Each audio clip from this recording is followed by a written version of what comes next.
Bienvenidos a esta nueva clase de la cáscara de nuez, clase general sobre ciertos temas de literatura y psicología importantes en la comprensión del texto que en esta sesión abordaré. Ulises de James Joyce, en torno a su capítulo 18 y final, titulado Penélope, pero también llamado El monólogo interior o soliloquio de Molly Bloom, y en el cual, desde la mente de dicha mujer, mientras yace acostada, se nos sumerge en un periplo por sus discordantes pensamientos que van desplegándose interrumpidos por impulsos evocativos internos y procesos biológicos externos, que a su vez le traen otras ideas, tal y como sucede en un sujeto real cuando experimenta un flujo de conciencia. Como siempre, antes de empezar, les recuerdo que esta exposición se enmarca dentro del ciclo de letras en línea La Cáscara de Nuez, Literatura en Cuarentena, que viene dándose todos los jueves de 20 a 21 en este mismo canal, en vivo, desde junio. Si bien sus primeras emisiones arrancaron en mayo, cuando Museo Palacio Rioja y yo, en el contexto de la pandemia por COVID-19, abrimos el espacio literario de charlas virtuales en cuestión. Las clases anteriores han ido quedando registradas tanto en el Instagram del Rioja como también en su Facebook y YouTube, cuentas desde donde es posible acceder a esas sesiones. Por supuesto, durante la presente transmisión pueden interrumpirme comentando o preguntándome lo que gusten en relación al texto abordado, y yo cada 15 minutos voy leyendo y dialogando con sus devoluciones y respondiendo, siempre que me sea posible, sus inquietudes. Me anduve ahogando, me acabalé con la voz. En 1913, el poeta estadounidense Ezra Pound le pregunta al poeta irlandés William Butler Yeats si en Irlanda hay algún otro buen poeta, a lo que recibe por respuesta: hay un tipo, del cual recuerda un poema titulado Oigo un ejército acometiendo la tierra. El autor era James Joyce, y dicho texto pertenecía a su libro primero, un poemario mayormente amoroso titulado Música de cámara, de 1907, pero que había pasado bastante desapercibido por la crítica, hasta que Pound, en ese mismo 1913, escribió una crítica positiva diciendo que esos poemas de Joyce gozaban de un gran sentido musical. O sea, la primera crítica positiva que recibe Joyce en su carrera como literato viene del gran Ezra Pound, a quien ya hemos abordado en este ciclo, en el mes antepasado, y la crítica dice relación con el sentido musical al momento de escribir por parte de James Joyce. Joyce era, digámoslo así, un muerto de hambre con una esposa y 2 hijas, un profesor y columnista que no ganaba muy bien y que hasta entonces no había sido muy considerado en el ámbito literario, y habría seguido en la miseria si Ezra Pound, en diciembre de ese año, no le hubiera escrito una carta ofreciéndole publicarle lo que fuera que en ese momento estuviera escribiendo. Y Pound cumplió. El 2 de febrero de 1914, el día del cumpleaños número 32 de Joyce, salió publicada en la revista The Egoist la primera entrega de la novela Un retrato del artista adolescente, un Bildungsroman o novela de aprendizaje que trata de un joven sensible que, entre la evolución de su carácter pasional a uno más racional, sobrellevando la niñez y sus miedos, y la adolescencia y sus inquietudes y el enamoramiento y sus desilusiones a través de la formación escolar y universitaria en una sociedad burguesa, irá madurando a la vez que descubriendo su vocación literaria, que finalmente lo decidirá a ser escritor.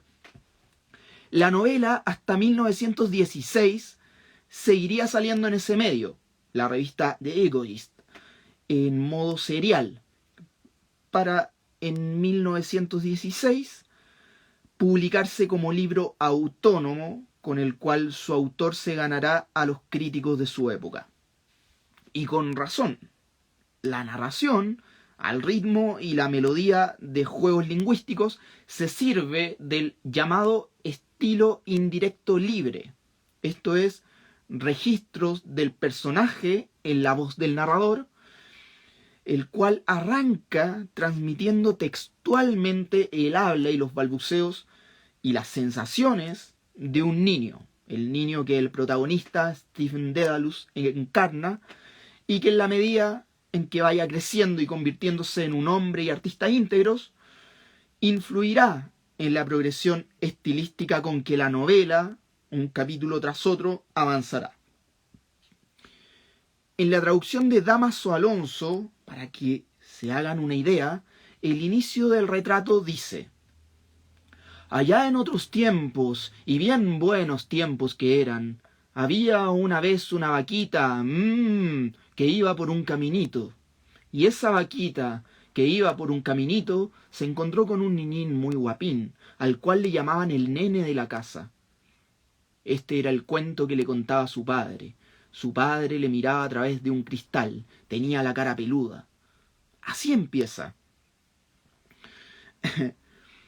En el final del retrato, en forma de diario de Stephen Dedalus, aparecerá lo que será el primer monólogo interior y flujo de conciencia escritos por James Joyce. Exactamente 8 años después, el 2 de febrero de 1922, el día del cumpleaños número 40 de Joyce, será publicada la primera edición completa de su siguiente novela, la monstruosa de unas 1000 páginas, Ulises, en la cual esas técnicas del retrato, el estilo indirecto libre y el monólogo interior, soportes del flujo de conciencia en personajes, serán perfeccionadas, a la vez que acompañarán la progresión estilística por capítulos, todo lo cual, entre otros recursos, hará de Ulises acaso la novela más vanguardista de su tiempo y una de las mayores de ahí a la actualidad.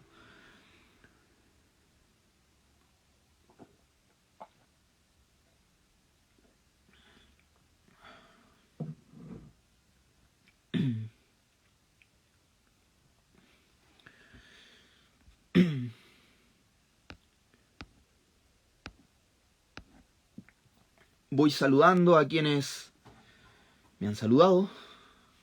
Buenas noches. Entonces, el Joyce, que en la novela de formación Un retrato del artista adolescente, intentó recrear su infancia y adolescencia escribiendo no desde la memoria adulta, sino con un lenguaje inmediato que evocará las ideas y sensaciones de un hombre y artista en formación, todo lo cual de alguna manera fundará la novela moderna, inventando desde luego un nuevo narrador y un nuevo lector para esos nuevos tiempos modernos en los que los discursos del psicoanálisis ya empezaban, el discurso del psicoanálisis ya empezaba a configurar ciertas tendencias en la cultura y el arte del siglo XX y que hasta la actualidad permanecen. Ese Joyce, en su siguiente trabajo literario, la novela Ulises, perfeccionará esas formulaciones, solo que siguiendo ya no el proceso de madurez de la niñez a la adolescencia en un artista, sino la vida trivial, cotidiana, de un hombre corriente en una única jornada desde la mañana hasta la noche. Suena simple, pero con Joyce nada lo es tanto. Las décadas de entrada del siglo XX propiciaron la experimentación y sus consecuentes transformaciones en muchos campos de la cultura. En la literatura, el realismo decimonónico sería superado mediante procesos vanguardistas que, no exentos de avances psicológicos y científicos de la época, darán pie a formas literarias bastante auténticas, en especial en relación a la práctica terapéutica del psicoanálisis, fundada por Sigmund Freud a fines del siglo XIX, y a la teoría física de la relatividad, publicada por Albert Einstein a comienzos del siglo XX. Para el tiempo en que Joyce escribió Un retrato del artista adolescente y el Ulises, el psicoanálisis ya había llegado a ser un alto referente de la psiquiatría y la cultura en general.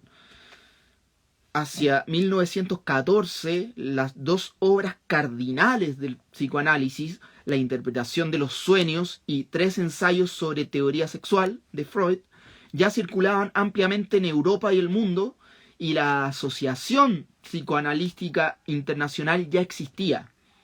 En ese mismo 1914, de hecho, Freud publica el artículo Recordar, repetir, reelaborar, en que expone su método, para el cual se había inspirado en el método de su colega Joseph Breuer, quien había ideado el método catártico, un procedimiento bajo hipnosis del paciente que consistía en, a través de su relato, sacar a flote cuestiones reprimidas.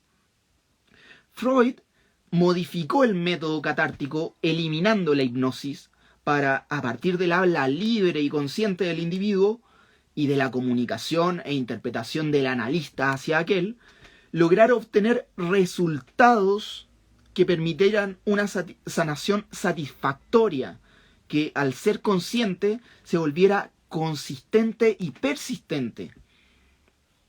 Así nacía el psicoanálisis, tomando las neurosis e histerias del enfermo e indagando en supuestos conflictos inconscientes que pudieran haberlos ocasionado y estar haciéndolos a menudo emerger en la conciencia, con el fin de que el analizado pudiera identificar esas inclinaciones y oponer resistencia a sus reproducciones. Recordar, repetir, reelaborar, decía Freud. Y Joyce, primero en Un retrato del artista adolescente y luego en Ulises, al trabajar con técnicas literarias como el estilo indirecto libre y el monólogo interior para lograr el flujo de conciencia en personajes, estará muy atento a esos conceptos, desplazando a los narradores omniscientes, que todos lo saben, del realismo decimonónico. Se centrará más en la percepción de los propios personajes, en las acciones y pensamientos que ellos mismos recuerden, repitan, reelaboren, como diría Freud. Contra el objetivismo positivista, la literatura joyciana se alineará en ese sentido con cierto subjetivismo fenomenológico, que de la mano de filosofías vitalistas y espiritualistas, como la de Henry Bergson, y por supuesto de la mano también del relativismo espacio-temporal de Albert Einstein, dará paso al empleo de estilos textuales que cuestionen lo estático y lo absoluto en el individuo y propicien dinamismos a la hora de interpretar su existencia. Desde luego, en las novelas de Joyce, esa renovación temática traerá una renovación igualmente formal. El que se diga será efectivo en la medida en que el cómo se lo diga esté a la altura de ello. De ahí que a la vez esa exigencia lleve al surgimiento de una nueva clase de lector, un lector activo, inteligente, capaz de dedicarse a comprender en profundidad el material literario al que se enfrenta.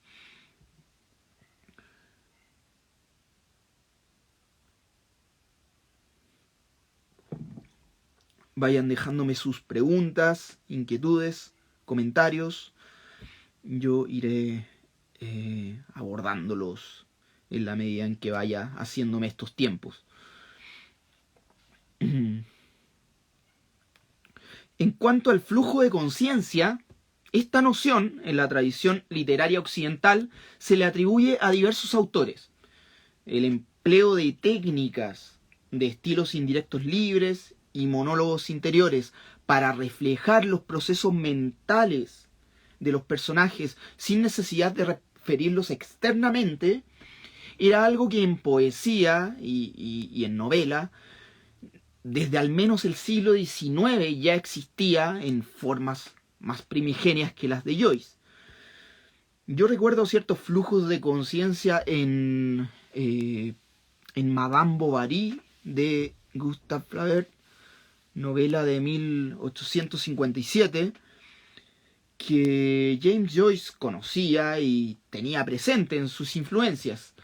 Si bien, como el crítico Harold Bloom en su libro El Canon Occidental ha dicho, la conciencia de Leopold Bloom, del protagonista de Ulises, es la de un hombre de mediana edad avejentado, mientras que la de Emma Bovary parece más fresca.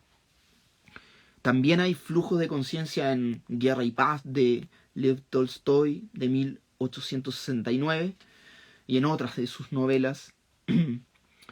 Sin embargo, el concepto del flujo de conciencia como tal, para algunos críticos, es enunciado por primera vez en la literatura en 1918 por la escritora May Sinclair, al hablar de las novelas de Dorothy Richardson, mientras que para otros críticos el escritor Henry James antes ya había mencionado la expresión flujo de conciencia para las letras, la cual habría extraído no obstante de la psicología, en específico de un trabajo de su hermano el psicólogo William James, quien en 1890 en su libro Los principios de la psicología lo aborda. Pero yendo más atrás en el tiempo, en 1855 el filósofo Alexander Vine, en su libro Los sentidos y el intelecto, ya hablaba de flujo de conciencia. Y en todo caso, en la filosofía oriental, en el llamado Canon Pali, que contiene los antiguos textos budistas desde al menos el siglo V a.C., la plenitud de conciencia era considerada un estado en el cual el fluir de la mente, en un continuo absorber de lo sensorial, de lo que se ve, de lo que se oye, de lo que se toca, lo que se recuerda del pasado, lo que se imagina del futuro, etc., traía percepciones y sentimientos y comportamientos elevados de sabiduría. James Joyce decía haber descubierto el flujo de conciencia en tanto técnica literaria al reconocerla en la novela de 1887 Los laureles son copas, de Edward Dujardin. Pero Joyce en ese momento la llamó palabra interior, no flujo de conciencia. Y en Un retrato del artista adolescente, y aún más en Ulises, lo explotará en tanto lenguaje del pensamiento. Hay ahí un lenguaje del pensamiento que, a diferencia del lenguaje hablado, del lenguaje escrito, al tratarse de la conciencia, no será ni lógico, ni ordenado, ni tampoco sintético, sino un torrente inmediato de estímulos, percepciones, sensaciones, todo en constante irrupción de una idea a otra, como sucede con las preocupaciones que viven atormentándonos. Como sea, en el ensayo Ficción moderna de Virginia Woolf puede encontrarse una buena definición de la técnica del flujo de conciencia, que también ella empleaba, como veremos en la clase subsiguiente, dedicada a su novela La señora Dalloway. Insisto en que vayan dejándome preguntas, inquietudes, comentarios.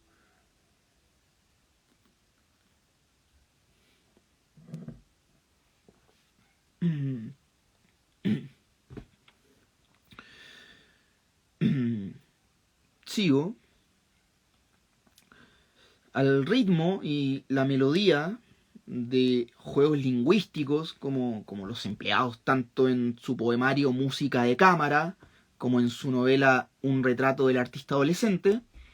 En Ulises, James Joyce reconstruirá en unas 1000 páginas y 18 capítulos, todos con estilos narrativos diferentes, unos más dialógicos, otros enteramente teatrales, etc., reconstruirá la jornada completa del 16 de junio de 1904 en la vida de un individuo de clase media corriente, desde que en la mañana sale a trabajar hasta que en la noche llega a acostarse. Leopold Bloom, judío de 38 años y hombre de negocios fracasado, que si bien un poco harto de vivir, como cada día, se mueve por Dublín de un lado a otro. Pero ese día lo hará con un poco más de pesar, preocupado porque sabe que su mujer, la cantante lírica connotada, o hasta cierto punto connotada, Molly Bloom, tiene amores con su manager, Hugh Blazes Boylan. Y acongojado también irá Leopold Bloom al acudir al funeral de su amigo Paddy Dignam, lo que le recuerda a su hijo que murió al nacer, Rudy, y a su padre suicidado. La novela no funcionará según el esquema clásico de introducción, desarrollo y conclusión, sino de acuerdo a los recorridos de sus personajes principales y al tiempo que tardan en ir viendo, oyendo, tocando, recordando e imaginando la realidad cotidiana. O sea, la novela textualmente de verdad está intentando reconstruir una jornada en tiempo lo más real posible. A través de las peripecias de Leopold en las 18 horas que dura su vigilia y que se corresponden con los 18 capítulos de la novela, si bien él aparece recién a partir del capítulo 4, y empleando asociaciones y alternancias de ideas característicos del flujo de conciencia, Joyce va mostrando el mundo interno del sujeto moderno. La fecha escogida por Joyce para la jornada de Leopold Bloom coincide con la fecha de la primera cita del propio James Joyce con su esposa, Nora Bernacle. Y de hecho, el monólogo interior de Molly Bloom, del final del libro, estará inspirado en el carácter de Nora. Pero existe además otro rasgo autobiográfico importante en la composición de la novela. Poco después de ese 16 de junio de 1904 histórico, en la vida real de Joyce, según el traductor de Ulises al español, José María Valverde, iba el joven Joyce por la calle cuando ve pasar una muchacha y, craso error, la piropea, sin darse cuenta, más craso error, de que la acompañaba un militar, que entonces de un golpe deja a Joyce, al joven Joyce, inconsciente. Este se despierta después de ser atendido por un judío de la ciudad y del cual se decía que su esposa le era infiel. Otro rasgo extratextual de Ulises es que reaparecerá el joven Stephen Dedalus de Un retrato del artista adolescente, muchacho al cual Leopold Bloom un poco como que adoptará, llevándolo a su casa al término de la jornada e incluso ofreciéndole ahí un espacio para estudiar y trabajar, lo cual aquí él rechaza, yéndose en la oscuridad. Del capítulo 1 al 13 se narrarán los recorridos de Leopold y Stephen por separado, apareciendo Leopold por primera vez en el capítulo 4, pues los primeros 3 tratan de Stephen. Y del capítulo 4 al 17 se narrará desde que ambos coincidan en un hospital hasta que Leopold regrese a su casa a dormir. Se narrará que a ambos caminando juntos. Narrar la vida cotidiana de personajes corrientes en Dublín, a todo esto, era algo que James Joyce ya había hecho en el libro de cuentos dublineses, que publicó poco antes de Un retrato del artista adolescente, y en el cual pensó integrar el recorrido de un día de la vida de Leopold Bloom como cuento, pero lo que después, sin embargo, prefirió transformar en una novela autónoma, Ulises. O sea, de cuento breve, esto pasó a novela de 1000 páginas. El título de la novela, Ulises, viene del personaje principal de la Odisea de Homero, epopeya fundacional de la literatura occidental, en la cual básicamente se narra la odisea de Ulises, u Odiseo, tras 20 años sin volver a su tierra después de la guerra de Troya, embarcarse rumbo a su patria, Ítaca, donde su esposa Penélope y su hijo Telémaco, confiados en que algún día regresaría, lo esperan. En tanto, un grupo de pretendientes de Penélope, ante la ausencia de Odiseo, la presionan a escoger entre ellos un nuevo esposo, a lo cual ella, para proteger su castidad, dice que cuando termine de tejer un sudario para el padre de Ulises, procederá. Compromiso que sin embargo va evadiendo en la medida en que cada noche va destejiendo lo que de día tejió. En la Odisea, Ulises, tras muchas peripecias en varios lugares y con diversos personajes, finalmente retorna a su país, vence a los pretendientes y se recuesta en el lecho junto a su esposa Penélope, quien fielmente lo esperó durante esos 10 años de ausencia, durante esos 20 años de ausencia.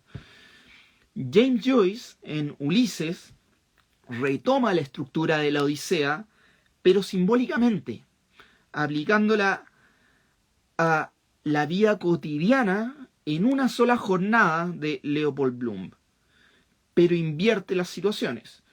Cada capítulo se corresponde a cada una de las 18 rapsodias o cantos que dura la Odisea, pero con cambios sustanciales que van transformando a Leopold, más que en un héroe clásico victorioso, en un antihéroe moderno frustrado. Ajustándose a ese modelo,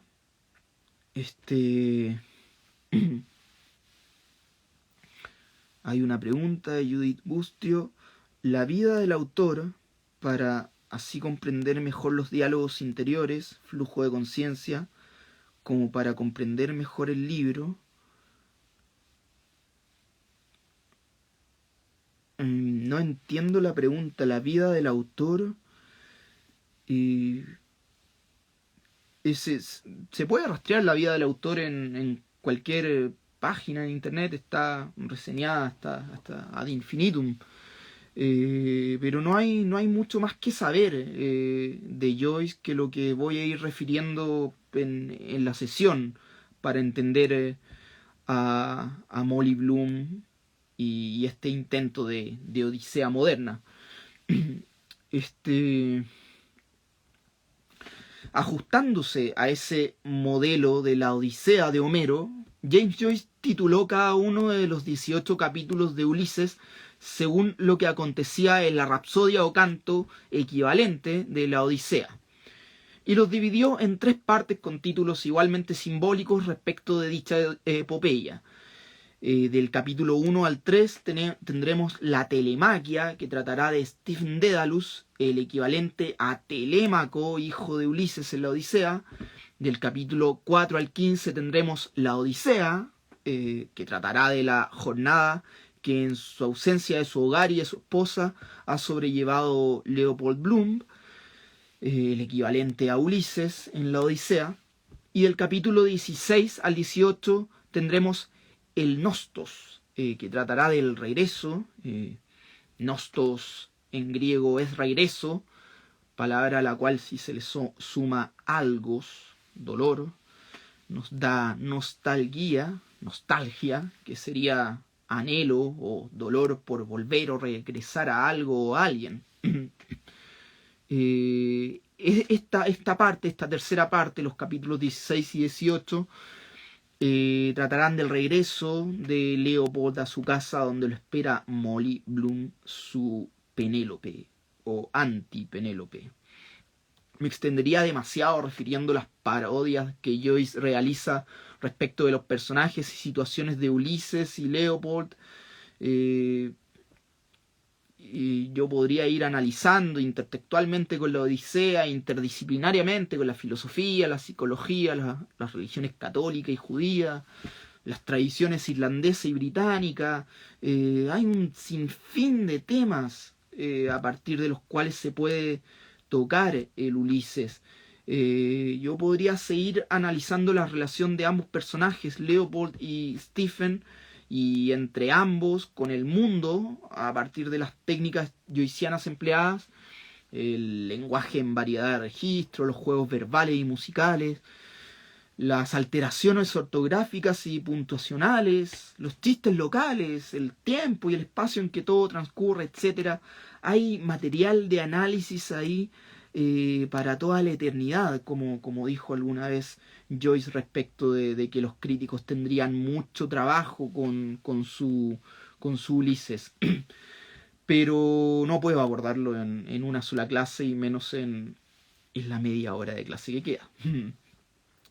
Pero aquí me detengo en un solo personaje, la Penélope de Leopold Bloom, Molly Bloom, la esposa de Leopold Bloom. Molly Bloom, que en Ulises funciona como una anti-Penélope, una que a su Ulises, a su Leopold, a diferencia de la Penélope mítica, le es infiel. El capítulo por excelencia a partir del cual se aborda ese personaje es el 18 y final, titulado Penélope.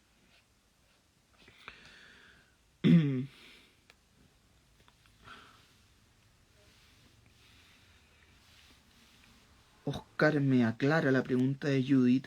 Judith preguntaba si es necesario conocer la vida del autor para entender el flujo de la conciencia. No, es necesario conocer más bien el progreso de la psicología a comienzos del siglo XX para entender cuál es la importancia y cómo funciona lo que James Joyce elabora literariamente como flujo de conciencia tanto en Un retrato del artista adolescente como en Ulises. Las vías de los autores pueden decirnos, darnos datos que enriquezcan las obras, pero siempre recordemos que las obras no son los autores. Las obras naturalmente toman su curso, como los hijos, se van volviendo autónomas y ya lo ven.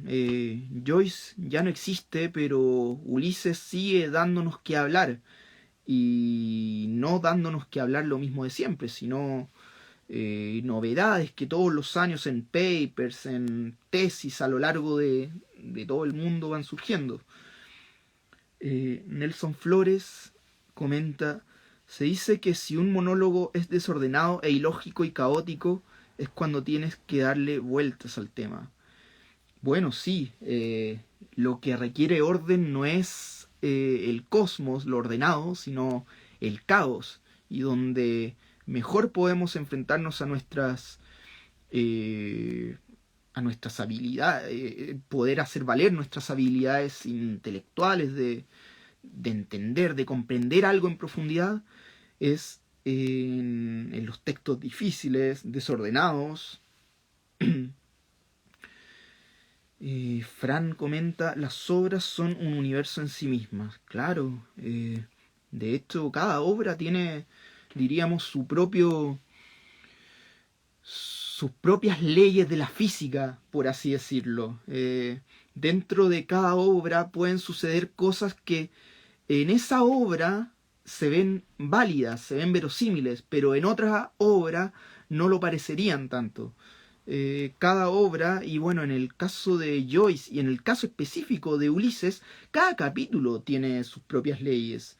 Como les decía al principio, hay capítulos con un estilo, capítulos con otro estilo, hay capítulos que son, hay uno que es enteramente dramatúrgico, y hay uno final, que es el 18 que estamos abordando, que es un gran flujo de conciencia infinito.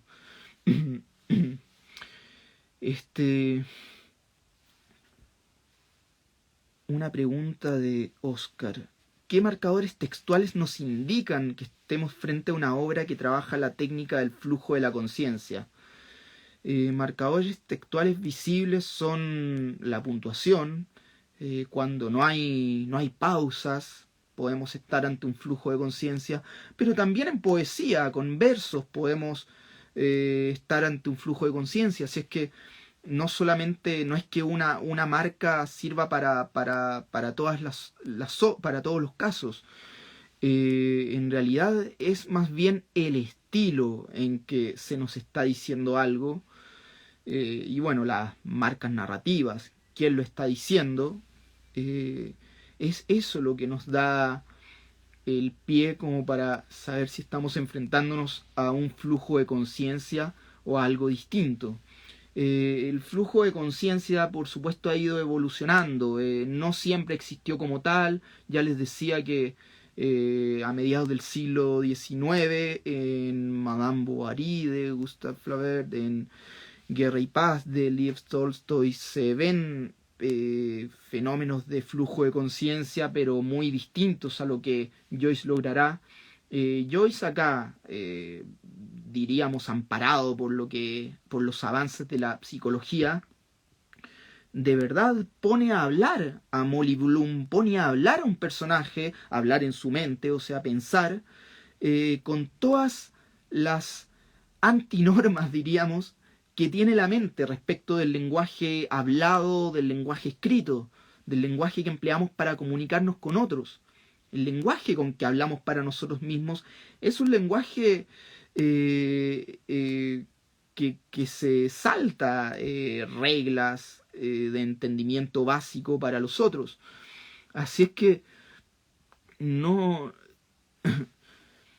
no es que Joyce decida emplear una técnica porque sí y ya. Joyce decide de alguna manera ponernos a nosotros los lectores, a Molly Bloom, a este personaje en el diván, y dejarla hablar sin saber que nosotros estamos escuchándola. Por eso estamos de alguna manera penetrando la mente de Molly Bloom. Estamos adentro y ella no se ha enterado. O quizá ella está dentro de nosotros y somos nosotros los atrapados por el canto de la sirena. Además de la Odisea de Homero, existen leyendas que retoman la historia de Penélope, la historia de la Penélope mítica, pero con ciertas alteraciones de los acontecimientos con respecto al canon homérico. Así, en la biblioteca mitológica de Apolodoro, una de las fuentes clásicas más confiables de recopilación de mitos griegos, si quieren revisarla, se exponen una serie de otros posibles desenlaces a la relación de Ulises con Penélope, entre las cuales, en más de una, Penélope no guardó fidelidad a su esposo veterano. James Joyce, con la infidelidad de Molly Bloom a Leopold, en ese sentido, más que transgredir el canon homérico, la tradición mitológica que cuenta que Penélope siempre le fue fiel a su marido en ausencia, pareciera en realidad reconstruir el mito según esas otras posibilidades no canónicas que en la misma antigüedad se registraban. Molly, como Penélope, sigue siendo un símbolo de espera del esposo, aunque no de castidad conyugal. Sin embargo, no se siente culpable de su infidelidad, y ese será el tema que, entre otros afines y otros no tanto, tratará el capítulo 18 de Ulises. Otra pregunta de Mari. Flujo de conciencia vendría siendo un adentrarse en los sentimientos de los protagonistas, no solo los sentimientos, pensamientos, recuerdos, imaginaciones, proyecciones. El flujo de conciencia trabaja más allá del presente, trabaja dirigiéndose hacia el pasado, dirigiéndose hacia el futuro, y todo en un mismo espacio-tiempo que vendría siendo la conciencia, que es un espacio-tiempo sin las medidas de nuestro espacio-tiempo físico externo. La conciencia tiene sus propias leyes físicas, diríamos, al igual que como lo dije con las obras. El capítulo 18 de Ulises, a la manera de la segunda mitad del tercer capítulo en la persona de Stephen Dedalus, el capítulo 18 consistirá en un monólogo interior de Molly Bloom que, narrando en la misma técnica literaria del flujo de conciencia que ese otro capítulo, que el tercero, aunque más difícil de seguir, en unas 100 páginas de largas oraciones y casi sin puntuación, creo que hay unos 7 u 8 puntos por ahí, o sea, imitando el curso incesante del pensamiento en la desbocada conciencia de Molly o de cualquier persona, nos revelará las ideas sucesivas, caóticamente desbordantes de dicha mujer mientras yace acostada junto a su marido ya dormido. Pero el monólogo tiene además, y esto es un atributo estético formidable, tiene además mucho de la carne de Molly, de la carne de la mujer. El monólogo interior o soliloquio de Molly Bloom fluye como la orina, como la menstruación fluye, que aparecen la orina, la menstruación aparecen recurrentemente no solo en el monólogo de Molly Bloom, sino en casi toda la obra del Ulises. Tenemos numerosas escenas con aspectos corrosivos del cuerpo, con mocos, como hay una escena en que un pasaje, un capítulo que termina, creo el tercero, que termina con Stephen Dedalus pegando un moco en una roca. Perdónenme los soez. El argumento principal del soliloquio de Molly es la infidelidad en que durante la ausencia de Leopold ha incurrido, en un desliz erótico con otro personaje y tras 10 años de castidad autoimpuesta tras la muerte del hijo de ambos al nacer, Rudy. O sea, hay una castidad autoimpuesta que se rompe con esta infidelidad a su esposo. Pero el monólogo va reflexionando al respecto y en esa medida van desplegándose otras ideas basadas, como respondía recién, en recuerdos de tiempos anteriores o bien sonidos del ambiente. Por ejemplo, el silbido de un tren que irrumpe en el exterior y distrae al personaje y le hace acordarse de su infancia, porque el sonido del tren es como el sonido del paso del tiempo, etc. Y reacciones propiamente biológicas de la mujer. Por ejemplo, la sensación de la menstruación que en un momento, claro, que Molly lo expresa y bueno, con eso se da cuenta de que no ha quedado embarazada de la infidelidad que ha cometido. Lo que este torrente psíquico nos revelará será además la personalidad de Molly. Ella es libidinosa, deliberada, celosa de otras mujeres, demandante en lo sentimental, un tanto melancólica y muy atenta al carácter excéntrico de su esposo, lo examina constantemente.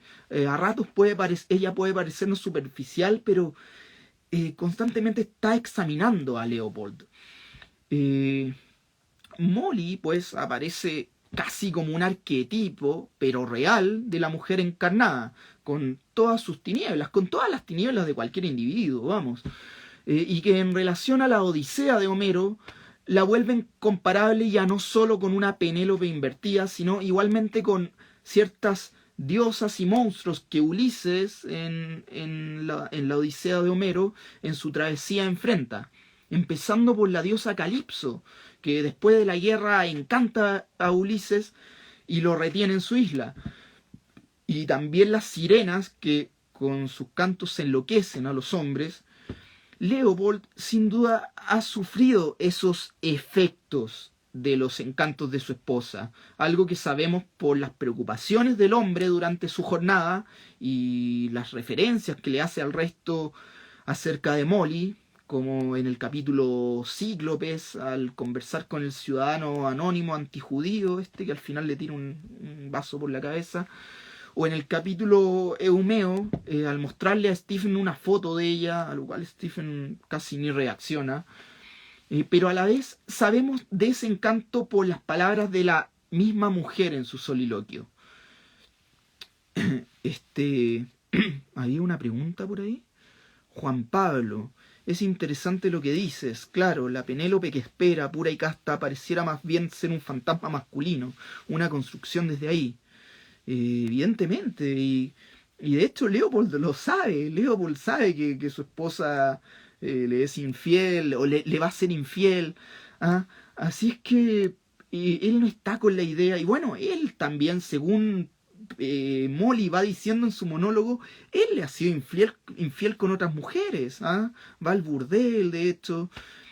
Así es que hay hay ahí una relación no causal de infidelidades y estereotipos, de estereotipos caídos, pero sí y natural, diríamos, de los impulsos de la carne en uno u otro individuo y de las situaciones que viven, porque lo de Molly es este, una castidad autoimpuesta por la muerte del hijo. ¿Ah? Bueno, se me va a ir el tiempo. Este, el episodio final, bueno, siguiendo con el episodio final, tenemos, no voy a alcanzar a leerles los fragmentos que seleccioné del monólogo interior, pero bueno, ustedes lo pueden revisar. Lo que sí, les hago un pequeño resumen de cómo fluye ese monólogo interior. Empieza con Molly junto a su esposo en la cama y ella, bueno, eh, eh, eh, va pensando en cuestiones como la virilidad, la masculinidad, va comparando a Leopold con su amante, y va resolviendo que, bueno, pese a todas las dificultades matrimoniales que tienen, en realidad no están tan mal. ¿Ah? Se lamenta de cuestiones banales, va pasando de un pensamiento al otro sin margen de tensión. ¿Ah? Lamenta no tener mucho dinero para comprarse más ropa, o sea, cuestiones triviales. Dice, seguro que no se puede vivir en este mundo sin tener estilo, todo se va en la comida y el alquiler, cuando cobre lo que voy a despilfarrar, te lo digo, yo de forma elegante siempre me entran ganas de echar un puñado de té en la tetera, teniendo que andar con miramientos si me compro incluso un par de zapatuchos, lo mismo te gustan esos zapatos nuevos, sí, cuánto costaban, no tengo ropa, tampoco el traje, es interminable el proceso. Hay reflexiones sobre otros temas, los genitales masculinos, la belleza del cuerpo femenino, eh, la infancia, como les decían, que era en Gibraltar, la infancia de Molly, pasa un tren y ella se acuerda de su infancia. Hay un montón de situaciones que van interrumpiendo el flujo y llevando los pensamientos en otras direcciones. Ella en un momento va a orinar, después vuelve, sigue pensando, fantasea con encuentros sexuales con Stephen, con este hijo simbólico de Leopold. Eh, también dice que va a ponerse a estudiar porque no quiere ser mirada por encima del hombro por su esposo. Eh, un montón de cosas que van sucediendo a lo largo de estas 100 páginas. Eh, este, ¿Qué más? piensa en las flores. Esto ya terminando el diálogo, hay algo, hay un detalle hermoso. El capítulo y la novela terminan con un sí, con la palabra sí, palabra que en Joyce tiene un valor simbólico.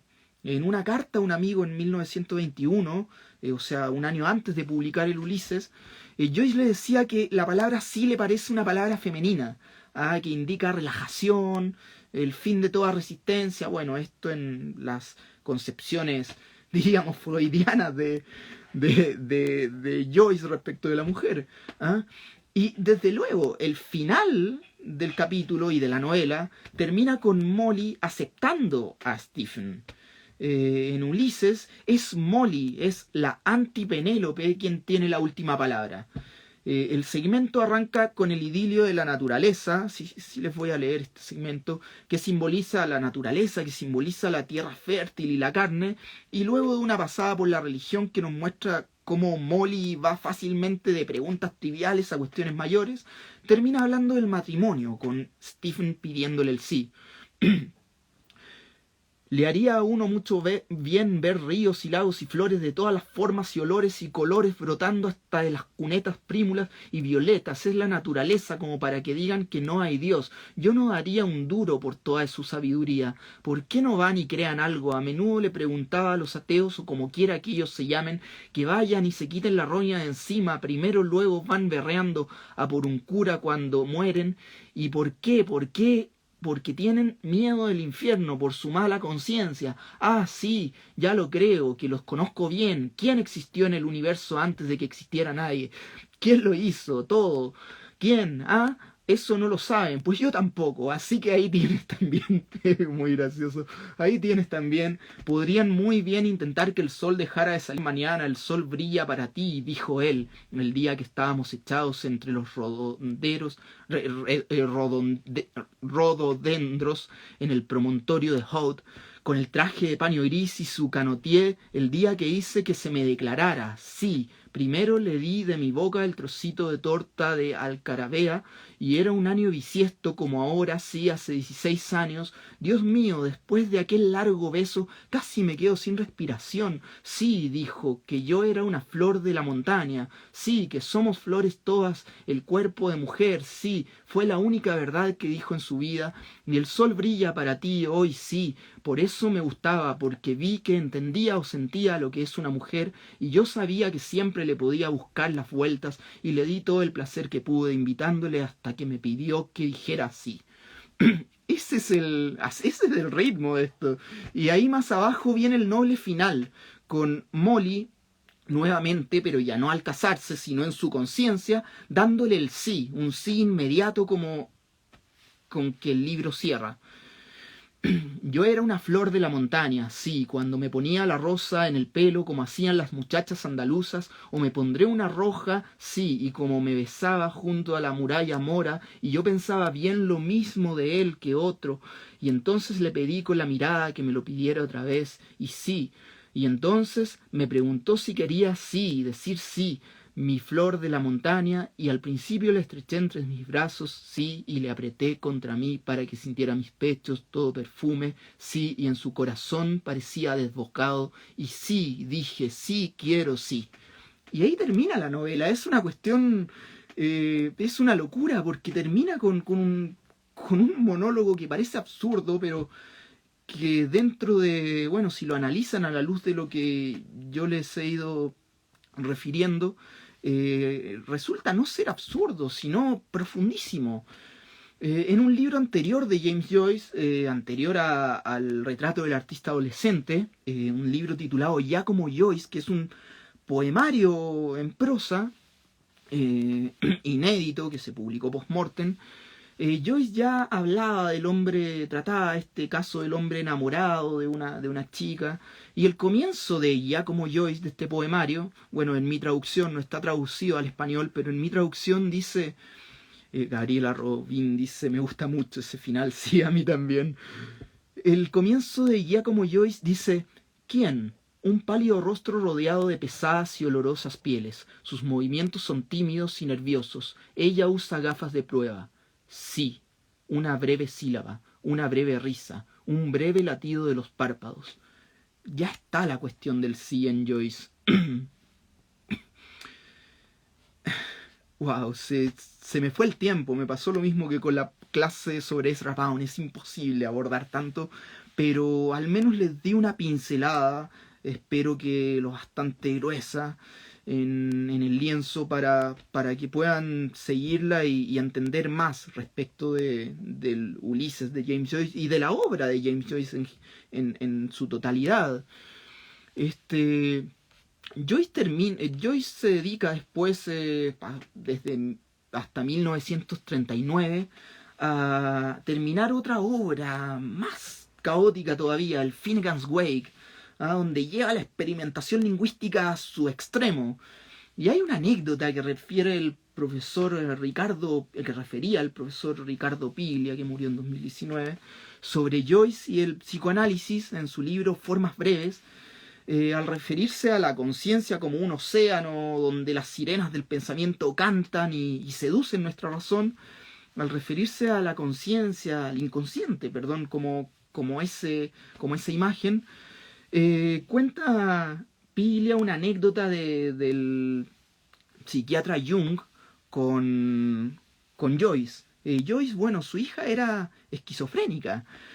Y mientras Joyce escribía el Finnegan's Wake, su hija, que bueno, más adelante murió, su hija escribía cosas muy difíciles de entender.